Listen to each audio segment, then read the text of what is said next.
اتنے میں وہ زر کا غلام بھی وہاں آ پہنچا، جس کا قد کاٹ درمیانہ کثرت والا تھا، آنکھیں موٹی موٹی سی، اگر پورے طور کھل جائیں تو خوف کی جھلک دوسرے پر طاری ہو سکتی ہے۔ معزز ناظرین، میں ہوں آرچے سندس حیات، ناول شکار کی 5ویں قسط آپ کی نظر کر رہی ہوں۔ ناول کے بارے میں آپ کی کیا رائے ہے؟ اپنے خیالات کا اظہار کمنٹ سیکشن میں ضرور کیجیے گا۔ اپنے دوستوں میں اسے شیئر کیجیے، چینل کو لائک اینڈ سبسکرائب کریں اور بیل آئیکن کو پریس کرنا نہ بھولیے گا۔ بہت شکریہ۔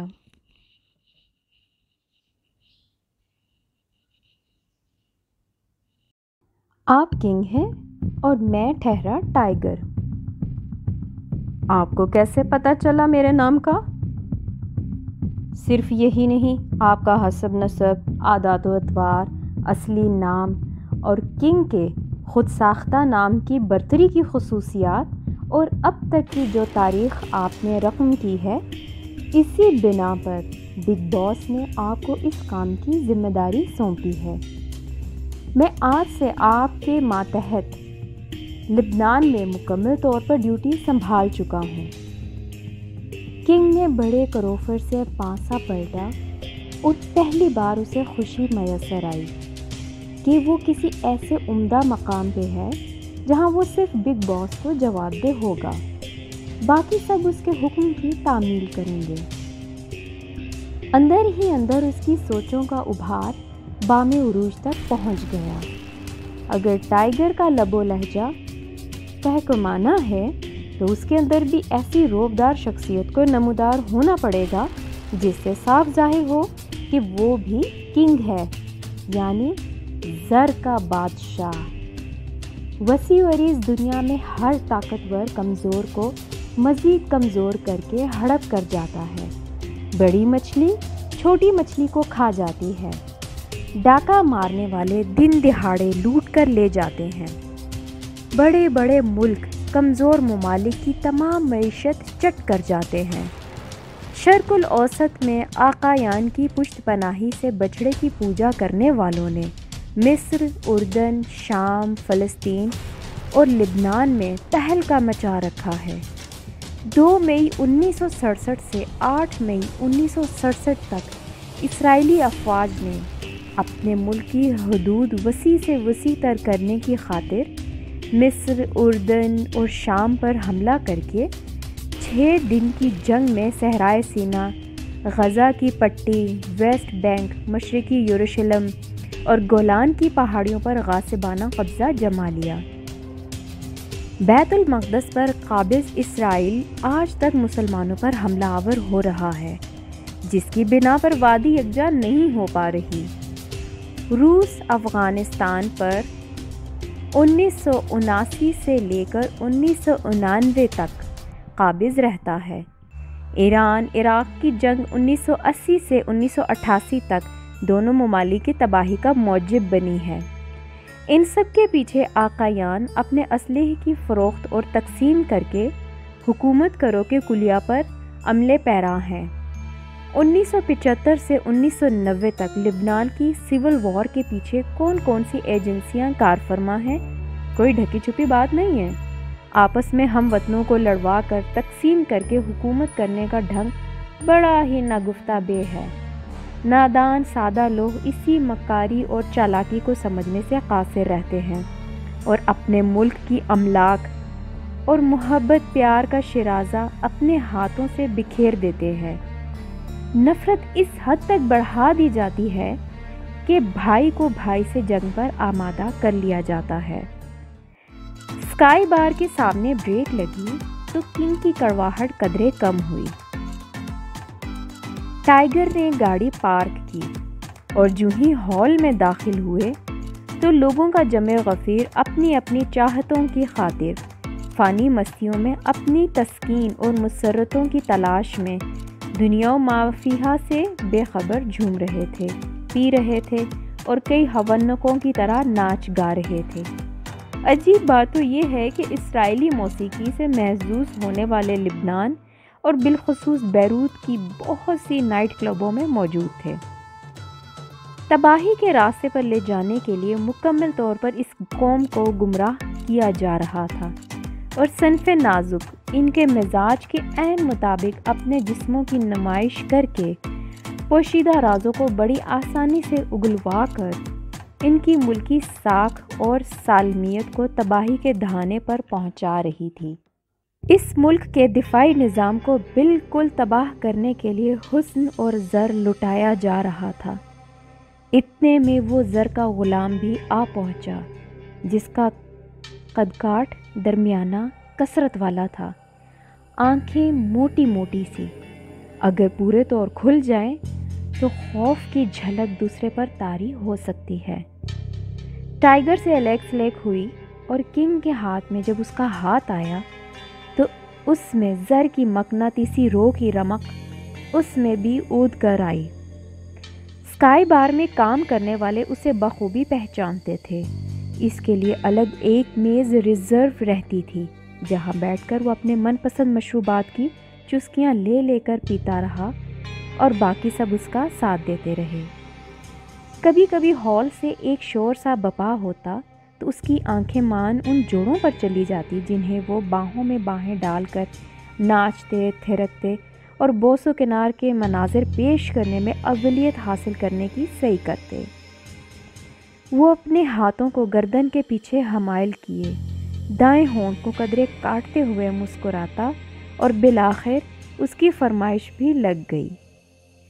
اس اسرائیلی موسیقی پر کیا کیا نہیں ہوا، پورا ہال میدان کارزار بن گیا، جوان تو جوان، بوڑھے جوڑے بھی منچلے ہو گئے۔ فرمائش ختم ہوتے ہی وہ ہال سے باہر نکلا۔ ہم دونوں نے بھی اس کی تقلید کی۔ بڑی سرعت کے ساتھ اس کے ڈرائیور نے کار کا دروازہ کھولا اور پچھلی سیٹ پر بیٹھنے سے پہلے ہاتھ کی جنبش سے پیچھے آنے کا اشارہ کیا۔ ٹائیگر بڑی چابک دستی سے کار کی جانب لپکا اور کار کا پچھلا دروازہ کھول کر سرگوشی کی۔ پچھلی سیٹ پر بگ باس بن کے بیٹھ جائیں۔ تو یوں کنگ کے جسم میں ملوکیت آ گئی۔ ٹائیگر کار چلاتے چلاتے بتا رہا تھا کہ کار کی ڈگی میں $1,00,000 ہیں، اس کے عوض جعلی کرنسی کا سودا کر لینا۔ یہ لیں جعلی $100، اس کو اچھی طرح دیکھ لیں۔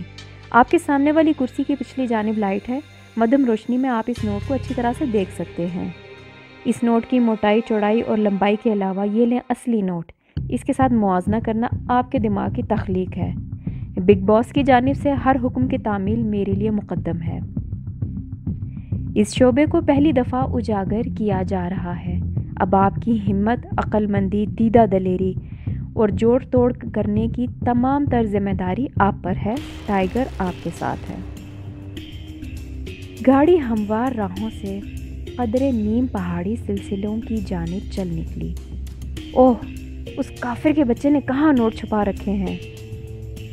ٹائیگر کے منہ سے تشویش ابھری اور وہ مزید محتاط ہو کر کار کو اگلی کار کے تعاقب میں دوڑائے جا رہا تھا۔ ٹائیگر، اس سے پہلے ان راہوں پر تم کبھی آئے ہو؟ جی بالکل نہیں۔ کہیں ایسا تو نہیں دھوکے میں رکھے یہ ہمارے اصلی نوٹ چھین لے؟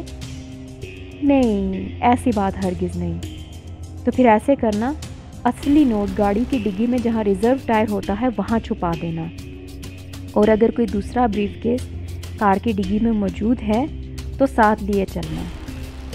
بالکل ٹھیک، کار کی ڈگی میں دونوں بریف کیس ایک ہی طرح کے ہیں، جیسا آپ کا حکم ویسے کروں گا۔ سودا ہو جانے پر جعلی نوٹ جب کہوں تو لے کر گاڑی میں رکھنا اور دوسرا بریف کیس لے کر آ جانا۔ سب احتیاطی تدابیر پر غور و خوض مکمل طور ہو چکا ہے۔ یہ لیں، وہ مقام آ گیا ہے جہاں آپ کی پہلی ڈیل ہوگی۔ آپ خود دروازہ کھول کے نیچے قدم مت رکھیے گا، اس کے لیے میری خدمات کو سرائیے گا۔ کار پورچ میں دونوں کاریں یکے بعد دیگرے کھڑی ہو گئی۔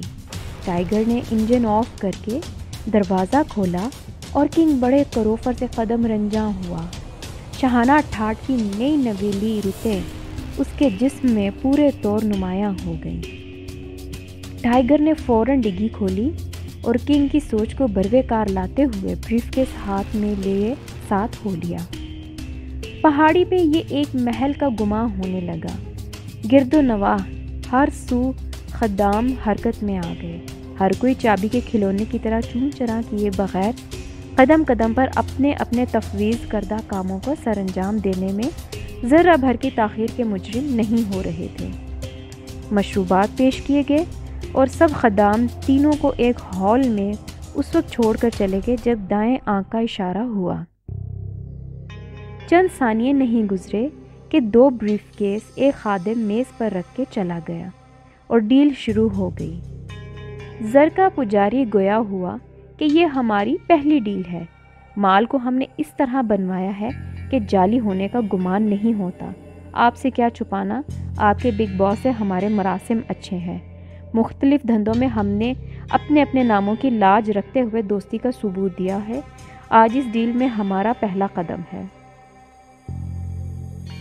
دونوں بریف کیس کھول کر آپ ہر ایک سے 100 کے نوٹ نکال کر آپ چیک کر سکتے ہیں۔ باقی رہا اصلی نوٹوں کے بارے میں تو وہ ہماری ثوابدید ہے۔ چیکنگ اور ڈیل کے بعد کوئی اعتراض نہیں ہوگا۔ مال اٹھانے کے بعد کسی قسم کی ذمہ داری ہم دونوں پارٹیوں پر عائد نہیں ہوگی۔ کنگ نے جیب سے $100 کا اصلی نوٹ نکالا اور زر کے پجاری کو پیش کیا۔ اس کے عوض پجاری نے جعلی کرنسی کے 5 نوٹ $100 کے کنگ کے سامنے رکھ دیے۔ کنگ کے چہرے کا رنگ سرخی مائل ہو گیا۔ ایک ہلکی سی مسکراہٹ میں سر کی جنبش سے انکار کا اظہار مد مقابل کی انگلیوں میں ارتعاش برپا کر گیا۔ اس نے انگوٹھے اور ساتھ والی انگلی کے پپوٹے سے اصلی نوٹ کو ٹٹول کر جائزہ لیا اور سفید کاغذ پر رگڑ کر نشانات پر 3 نوٹ اور بڑھا دیے۔ کنگ نے تفاخرانہ حرکات و سکنات کو اندرونی خلفشار میں چھپائے رکھا اور 2 انگلیاں مزید ظاہر کیں۔ دولت کے پجاری نے نوٹ کو روشنی کی جانب اوپر اٹھا کے جائزہ لیا اور 2 نوٹ اور دے کر ڈن کر دیا۔ دونوں بریف کیسوں میں 5-5 لاکھ کے جعلی نوٹ تھے۔ کنگ نے ہاتھ بڑھا کر بنا سوچے سمجھے دونوں بریف کیسوں سے 2 گڈیاں اٹھائیں، دونوں کے ریپر اتارے اور ایک مشاق کھلاڑی کی طرح اس طرح نوٹ گنے جیسے کوئی تاش کا ماہر پتے بانٹتا ہے۔ زر کے پجاری کی نظر کنگ پر تھی اور وہ اس کی ہر سوچ اور ڈیل پر مکمل گرفت رکھے ہوئے تھا۔ کنگ نے دونوں گڈیاں بریف کیس میں رکھیں اور ٹائیگر کو لے جانے کا اشارہ کیا۔ وہ فوراً حکم بجا لایا اور کار کی ڈگی سے دوسرا بریف کیس لے کر آیا۔ ایک بریف کیس کنگ کے پاس رہا۔ ٹائیگر کے آتے ہی $1,00,000 کے اصلی نوٹ جوں ہی کھولے گئے تو چالاک لومڑی کی طرح زر کے پجاری میں رنگت آ گئی۔ جعلی نوٹ دے کر اصلی نوٹ اس نے کہاں کہاں لبنان کی تباہی پہ لگانے تھے اسی کو خبر تھی۔ ہمیں تو خبر اس وقت ہوگی جب وہ پجاری ہم پہ قابض ہو چکے ہوں گے اور ملک تباہی کے دہانے پر ہوگا۔ ڈیل ہونے کے بعد ہر ایک نے اپنا راستہ لیا۔ مزید کیا پروگرام تھا اس کی ترتیب ہوٹل میں ہمیں مل جائے گی۔ ہوٹل کا نام سنتے ہی کنگ کے دماغ میں نورین گھوم گئی۔ بہت سے سوالوں میں ایک سوال یہ بھی ابھر رہا تھا کہ یہ کرنسی ممکن ہے کل نورین کے ہاتھوں ترکی پہنچے۔ یہ بریف کیس جو ہمارا خالی تھا وہ آپ نے وہاں کیوں رکھا؟ اس لیے ٹائیگر کہ زر کے پجاری کا حوصلہ برقرار رہے، اور ویسے بھی شو منی کے بعد ہی تاش کی میز پر بیٹھا جاتا ہے۔ اس کی کرنسی تو جعلی تھی لیکن ہماری اصلی کڑکتے نوٹ، اس کا خطرہ ختم ہو کا جواب ہمارے سر پہ منڈلا رہا ہے۔ تم نے پہلے کیوں نہیں بتایا کہ گاڑی میں رقم پڑی ہوئی ہے؟ آپ نے پوچھا ہی نہیں، ٹائیگر نے مختصراً جواب دیا۔ ٹھیک، یہ بتاؤ لبنان کا بارڈر کس کس ملک کے ساتھ لگتا ہے؟ شام کے ساتھ جو بارڈر ہے وہاں سے آمد و رفت جاری رہتی ہے، مگر گولان کی پہاڑیوں پر زبردستی قبضہ کرنے والے اسرائیلی جب جی چاہتا ہے لبنان کے ناقدورو شہر سے سر نکالتا ہے، آنے واحد تباہی کر کے تجاوزات کو مزید بڑھاتا جا رہا ہے۔ 9 اپریل 1982 اسرائیلی وزیر اعظم، کیا نام تھا اس کا؟ دھیان سے گاڑی چلاؤ۔ جی وہ تو چلا رہا ہوں، آپ بالکل فکر نہ کریں۔ ہاں جی یاد آیا، کدو، گوبھی، نہیں بینگن، اور بینگن سے پہلے نون نکال دیں تو اس کا نام تھا بینگن۔ تو کیا کیا اس نے لبنان کو شولوں میں بدل دیا تھا۔ اپنی ہٹ دھرمی پر اٹکے رہتے ہیں اور دوسروں کی زندگی اجیرن کر دیتے ہیں۔ ایک چھوٹا سا ملک ہے، پورے خطے میں طاغوتی طاقتوں کے بلبوتے پر قتل و غارت کا بازار گرم کر رکھا ہے۔ یہ انسانیت کا ڈھونگ رچاتے ہیں، لیکن لفظ انسانیت کو نہیں سمجھتے۔ انسان ہو تو سمجھے نا۔ ہوٹل کتنی دور رہ گیا ہے ٹائیگر؟ کیوں، خیر تو ہے؟ سب ٹھیک ہے، سوچ رہا ہوں کہ مزید کیا پیش رفت ہے، اس پر دھیان دیا جائے۔ دیکھیے صاحب، فکر میں وقت نہ گوائیے گا، کیونکہ فکر کرنے سے اچھے پلان خراب ہو جاتے ہیں۔ یہی توانائی آپ بچا کے رکھیں تاکہ بوقت ضرورت کام آ سکے۔ اور سندر ہے کہ تم میرے ساتھ ہو۔ ٹائیگر کی ہنسی میں اپنائیت تھی۔ وہ کنگ کو قبول کر چکا تھا اس وقت سے جب اس نے کہا کہ نوٹوں سے بھرا بریف کیس ڈگی میں ریزرو ٹائر والی جگہ چھپا دینا۔ یہ آرڈر تو پہلے ہی آ چکے تھے، لیکن کام کرنے والے کی عقل بگ باس سے ملتی ہے کہ نہیں، اس کا اندازہ کرنا ضروری تھا۔ اس سے زیادہ وہ عقل مندی کہ جعلی کرنسی کے نوٹ گاڑی میں رکھ دو، اور ایک خالی بریف کیس کا وہاں رکھنا بھی اسے اچھا لگا۔ بے شک کنگ اپنے کام میں کامیاب ہو چکا تھا۔ کہاں ڈیل 7 لاکھ سے 5 لاکھ تک کی تھی، لیکن کنگ نے 10 لاکھ چالی بعوض 1 لاکھ اصلی جیت کر دکھائے۔ اب اس کی عقل کی مہر ثبت ہو چکی ہے اور یہ شخص داد کے قابل ہے۔ کس سوچ میں کھو گئے ہو ٹائیگر؟ بس جی آپ کے حکم کی تعمیل کر رہا ہوں، دھیان سے کار چلا رہا ہوں، اور آ گئی اب آخری ٹرن۔ یہ لیں جناب، سامنے ہوٹل ہے۔ ہوٹل کا نام سنتے ہی جیسے اندر کی خوشی چہرے پر آ گئی ہو۔ اچھا ہوا، چلو گاڑی لگا دو پارک میں اور نوٹوں سے بھرے بریف کیس گاڑی میں ہی رہنے دو۔ ٹھیک ہے جناب، جیسا آپ کہیں گے ویسے ہی ہوگا۔ استقبالیہ پر موجود سٹاف اپنے اپنے کام سر انجام دے رہا تھا۔ رات کے آخری پہر میں اپنا سکہ جما رکھا تھا، لیکن ہوٹل کی چہل پہل میں کوئی کمی نہیں ہو رہی تھی۔ وہی گہما گہمی، وہی ادب و آداب، آنے جانے والوں کی آن بان اور مہمان نوازی کا طریقہ کار، سب کچھ وہی تھا۔ استقبالیے پر موجود نرم و نازک گفت و شنید چل رہی تھی اور آنے والے نئے مہمان کی تسکین ہو رہی تھی۔ کنگ کے ہاتھ میں ایک بند لفافہ تھمایا گیا، شکریہ کے ساتھ۔ وہاں سے لفٹ تک جاتے جاتے ارد گرد نظر دوڑائی، لیکن ویٹنگ روم میں کسی ایسے چہرے کی شناسائی نہ ہو سکی جو کم از کم ہم پر نظر رکھے ہوئے ہو۔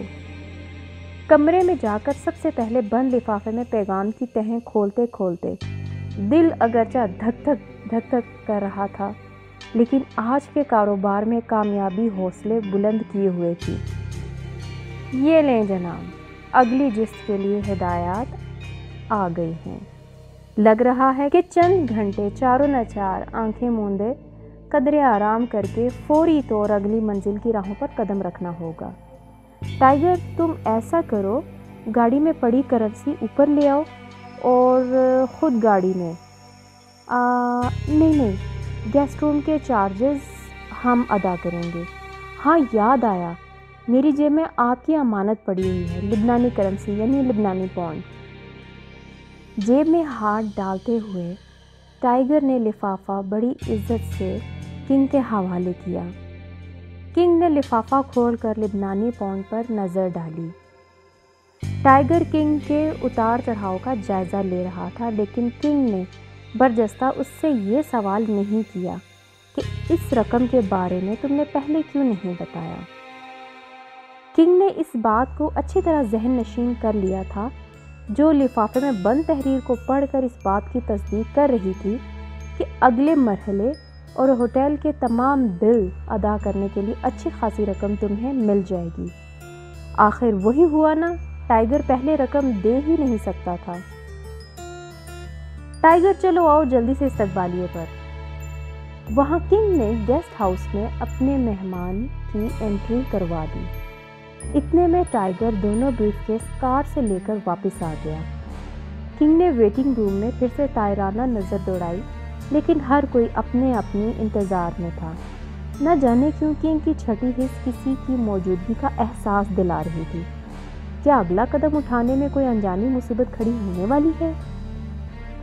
حقیقت میں جرم تو اب صادر ہونے والا ہے اور رنگے ہاتھوں دیار غیر میں قانون کی پکڑ کہاں سے کہاں لے جائے گی۔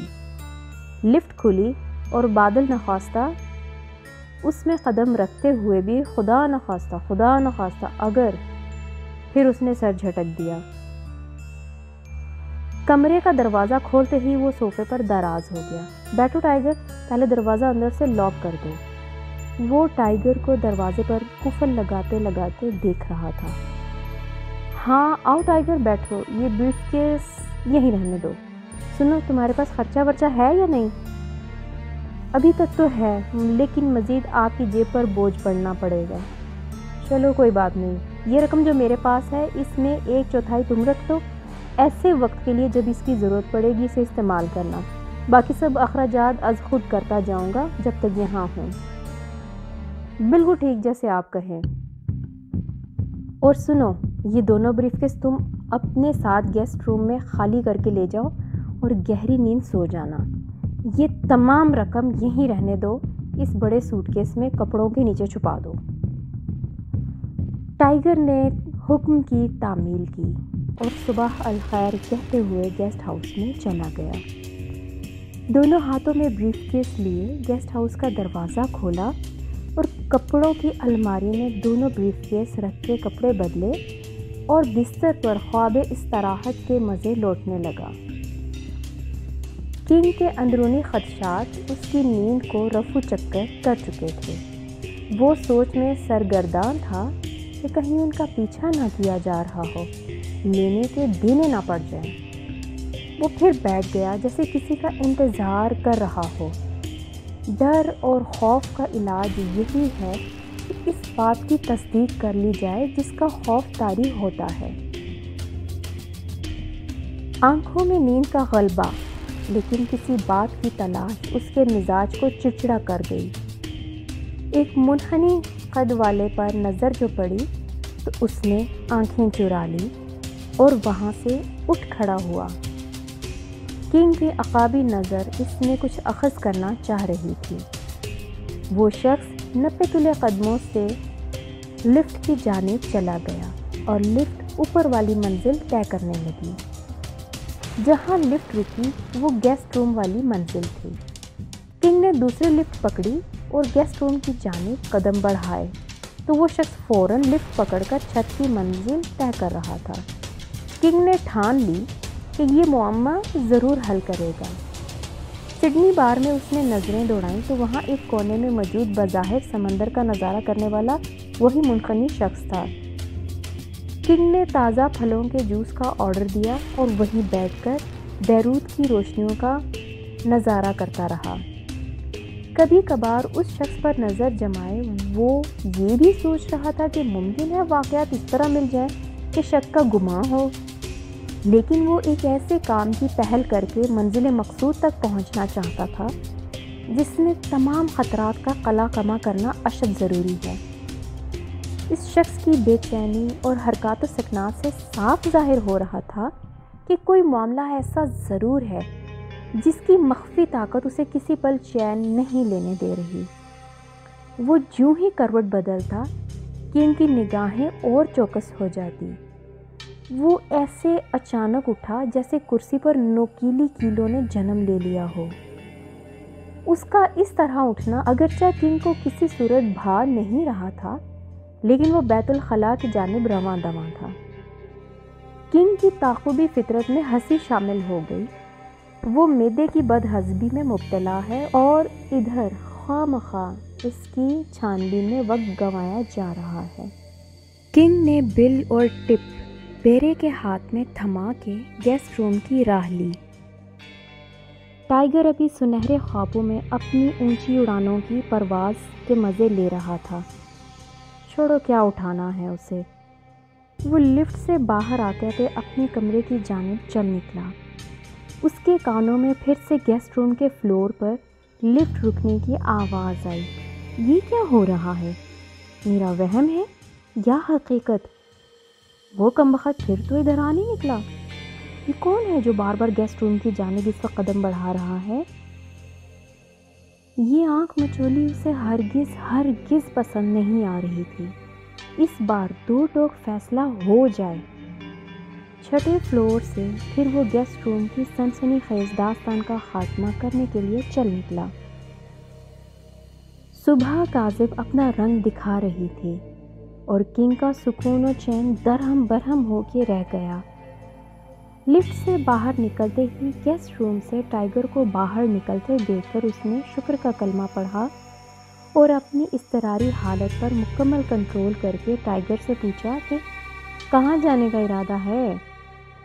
جی میں تو تیار ہو کر آپ کو بیدار کرنے نکلا تھا، لیکن ایسے لگ رہا ہے کہ مجھے گہری نیند سلا کر آپ سوئے تک نہیں۔ ایسے کرو، وہ بریف کیس جو تمہارے پاس ہے ان سے قدرے بڑے اور براؤن رنگ میں دکانیں کھلتے ہی خرید لانا، لیکن یاد رہے ہوٹل سے شاپنگ نہیں کرنی۔ میں نے تھوڑا آرام کرنے کی ٹھانی ہے، ٹھیک 10 بجے اٹھا دینا۔ نئے خریدے بریف کیس گاڑی میں ہی رہنے دینا۔ اب تمہیں جاگتے رہنا ہوگا اور ہر کام دھیان سے کرنا۔ اگر زیادہ دیر تک تمہارا کوئی تعاقب کرے تو شک نکالے بغیر اگلا قدم نہیں اٹھانا۔ 10 بجے سے پہلے میرے کمرے کے سامنے بھولے سے بھی نہ گزرنا۔ جی اچھا، ابھی میں کمرے میں ہی رہوں اور ناشتہ ادھر منگوا لوں؟ نہیں، ناشتہ اسکائی بار میں جا کر کرو۔ اگر بیزاری محسوس کرو تو ویٹنگ روم میں چلے جانا۔ جو ہی کاروباری مراکز کھل جائیں تو کسی عام دکان سے بریف کیس خرید لینا۔ مجھے امید ہے رقم تمہاری جیب میں موجود ہے۔ جی بالکل، آپ کی دی ہوئی رقم میں نے اپنی جیبوں میں سنبھال لی ہے۔ 10 بجے سے پہلے آپ کو نیند سے بیدار نہیں کروں گا اور نہ ہی اپنے کمرے میں آؤں گا۔ ٹائیگر چھت کی جانب چلا گیا اور کنگ نے کمرے کے دروازے کے باہر ڈسٹرب می ناٹ کا کوشچن لگائے بغیر اندر سے لاک کیا اور استری شدہ بستر کی چادروں پر سلوٹیں سجانے کی کوشش میں بھاری آنکھوں کی لالی کے غلبے کو سپیدی میں تحلیل کرنے کی تمنا میں بالآخر نیند کی آغوش میں چلا گیا۔ وہ اس قدر تھکا ہارا تھا کہ کروٹ بدلنا بھول گیا۔ ٹائیگر کو لبنان میں رہتے ہوئے اگرچہ زیادہ سال نہیں گزرے تھے، لیکن وہ بیروت کے کونے کونے کو جانتا تھا۔ یہاں سر پر منڈانے والے ہر وقت کے خطرات سے وہ بہت بیزار تھا۔ بکنے والے کوڑیوں کے دام بک جاتے ہیں اور سرحدوں پہ شب خون مارنے والی شیطانی طاقتیں انسانی اجسام کے پڑخچے اڑاتی اپنی جاہ و جلال جدید مہلک اسلحے سے آنن فانن اس طرح دکھاتی ہے کہ اقوام عالم کے سر میں جوں تک نہیں رینگتی۔ اسلامی کانفرنس ہو جاتی ہے، لائحہ عمل تیار کر لیا جاتا ہے، لیکن عمل نہیں ہو پاتا۔ پورے خطے کا سکون ملیا میٹ ہو جاتا ہے۔